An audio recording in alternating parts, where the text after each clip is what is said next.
All right, G7s, we're going to continue our talk on water pollution and what are some of the issues. We already mentioned that water is a scarce resource and that only about 1% of our fresh water is contained in rivers and lakes, and that's the main source of drinkable water.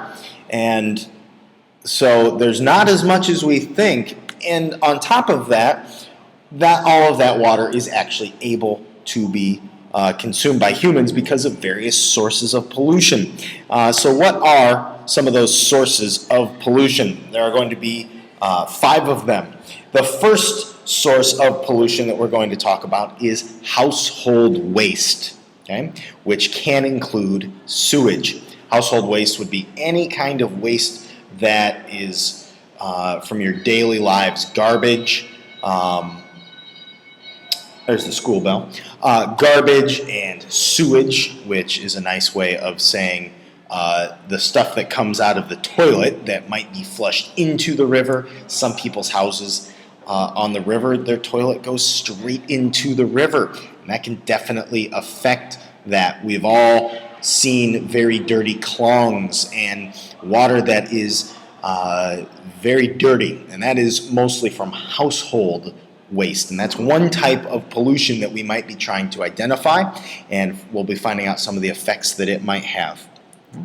Another source of pollution would be agricultural or farming. That's a word for farming there.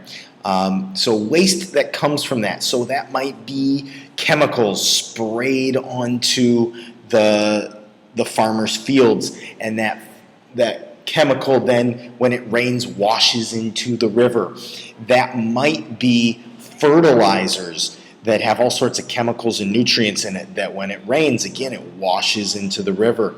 That might be the poo from all the animals. And what happens if you live right down the river from a cow farm? You know, what happens to all that poo that gets washed into the river? And so all the things that might be coming from farms, chemicals for pesticides, as well as fertilizers and poo from the animals, might affect the quality of the water that we're drinking, and it might affect the plants and the fish in the river. Okay. Now, a third source of pollution is industry.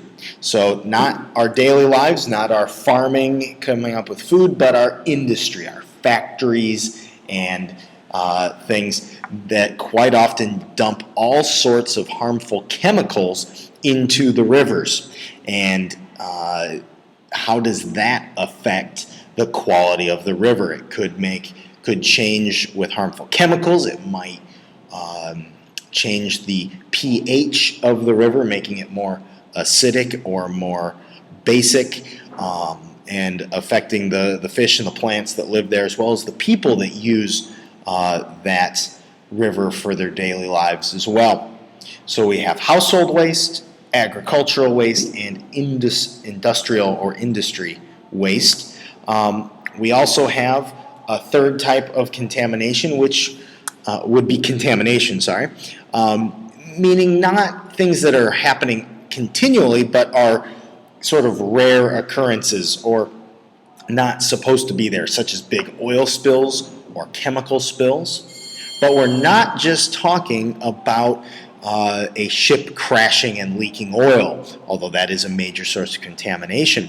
We're talking about the oil that drips off of your car onto the road, and then when it rains, it washes into the river. Okay? That is chemicals that might be spilled on the ground that get washed into the rivers as well. So it's sometimes our daily use, and our vehicles and cars and trucks and ships are often major sources of contamination that are considered separate from industry and industrial use. Our last major source of water pollution is heat pollution. The picture there is actually of a nuclear power plant. We're not concerned as much that the water becomes radioactive, but often in power plants we do that by heating up water to create steam to spin the turbine that actually generates the electricity. And what these power plants do is they often take water in from the river, they heat it up to steam to turn the wheel to create the electricity, and then they just let that steam turn back into water, and then they dump it back in the river. Well, that can really heat up the water, and that can kill the plants and the animals, which often need very specific temperatures. So heat is also a major source of pollution in terms of certain areas and certain activities. So when we look at pollution of water, we're talking about household waste, we're talking about agriculture and farming, industry, factories and things like that, contamination from vehicles on the roads and in the water, and heat pollution from certain types of power plants and factories. And those are our major sources of water pollution, and we're going to try and see what effects do they have on rivers. All right, G7s, we're going to be talking about water pollution and looking at the bigger question of what are the issues relating to water pollution. This first section is only going to talk about why is water important, and in the second part of the second video, we will look at the actual sources of pollution. So what is one of the issues? We look at the earth and we see it's covered in water. In fact, 75% of the earth is covered by water. So how is water actually an issue? Why are we concerned about it? And we might ask that, why is water a scarce resource? That word scarce means that there's not a lot of it, that people don't get enough, and they have to fight for it sometimes and look for it, and many people don't have enough. How is that possible if 75% of the earth is covered by water? Why is water scarce? Well, the real issue that we first want to talk about is that only 3% of water is drinkable or fresh water. Sometimes in the reading you might see it actually called potable, and that also is just a scientific word that means drinkable. Reminder, don't forget to pause if you need to and write down these notes. I'm going to talk through them probably quicker than you can write, so you might need to pause and rewind. But we're getting ready to now move on. All right, 3% of the earth is covered with fresh water, drinkable water. Of all that water, where does that come from? Where is that water located? Well, the first major source of fresh water is actually the ice caps and the glaciers at the poles. And that is about 79% of fresh water on Earth. That is a large part of Earth's fresh water, which is already a small amount.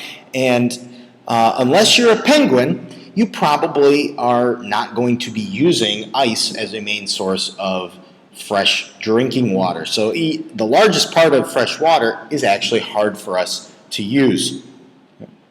Well, maybe the second part's a little better. The second largest source of fresh water is actually water that's underground. And that accounts for about 20% of the fresh water. Now, water underground is not always easy to get to. We can dig wells to get to that water, but that requires quite a bit of work. It's not always easy, and it's sometimes hard to find where to dig the wells. So that 20% is a little hard. And there are a few different ways to get water from underground, from a simple hole dug in the ground all the way up to drilling for water. And what we find is that the more we use the water, often the deeper we have to go, and the harder and harder it gets to access that water. The final source of drinkable fresh water is rivers and lakes, but if you've been doing your math, you'll know that there's only 1% of fresh water, really, that is left in rivers and lakes. And this is the main source of humans drinking water, coming from rivers, coming from lakes. And you might think that, yeah, there's a lot of water in rivers or a lot of water in lakes. If we look at a breakdown of all the water. At the top, that's a representation of all the water in the world. And there's only a little tiny bit that's fresh water, that 3% slice. And if we took that and we poured it out into the second circle, we would see that that represents all the fresh water. But of all the fresh water, there's only, again, another 1% little slice that's easy to access. Most of that's in the ice caps and underground. So in that very bottom pan, we have the breakdown, and about 50% of the water is in lakes, but about 40% is in soil moisture. You'd have to actually dig up the earth and squeeze water out of it to get it to drink, and we probably don't want to do that. Only 1% is in rivers. Okay? So a very small percent is in the rivers that we're going to be studying. And we'll find later that they actually are a pretty big source of people's drinking water.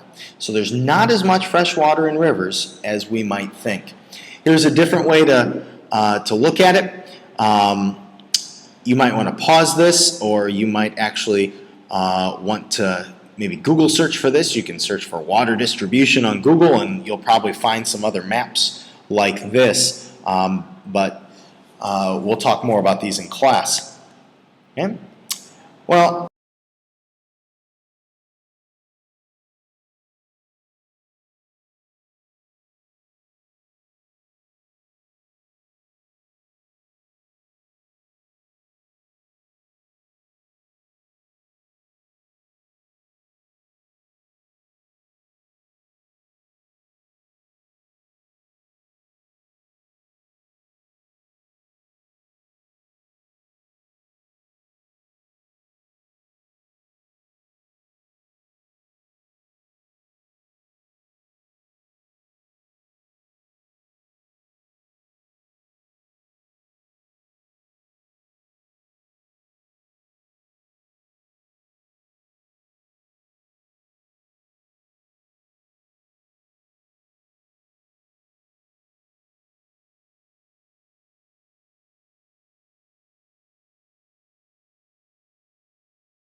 we're going to talk about soil pollution and what are some of the issues with pollution of the soil. Now, the reason we're actually talking about soil pollution is our study of water quality. And what we need to understand is that pollution in the soil often gets washed into the rivers and the lakes, but also it can affect the water that's underground that people are digging their wells in. So if the soil gets polluted, that actually can lead to all sorts of water pollution. So understanding soil pollution can help us in our understanding of water pollution. So what we're going to talk about are that there are three ways that people use the land.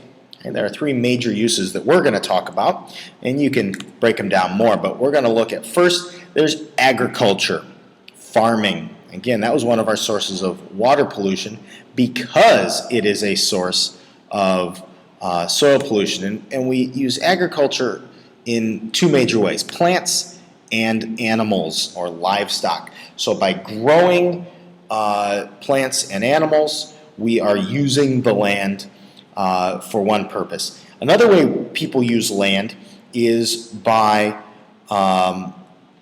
actually developing it, creating buildings and cities and roads, factories, schools, all sorts of things. We build on the land, or we grow food on the land. So all of those things, those building houses and schools, those are all ways that we can develop the land.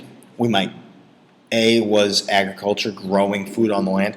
The third way that people use land is that we actually mine the land. We actually take it and we remove resources from that, and we might do that by strip mining, which is the picture on the right. You actually take out strips of land, huge holes in the ground. That truck there is about 5 or 6 meters tall. It's the biggest truck in the world, and it looks tiny compared to the hole. It's a big hole. Okay? The other one is underground mining. But the main idea is we're either growing food on the land, we are taking resources out of the land through mining, or we're building on the land. Those are the main ways we use it. Okay? Now, before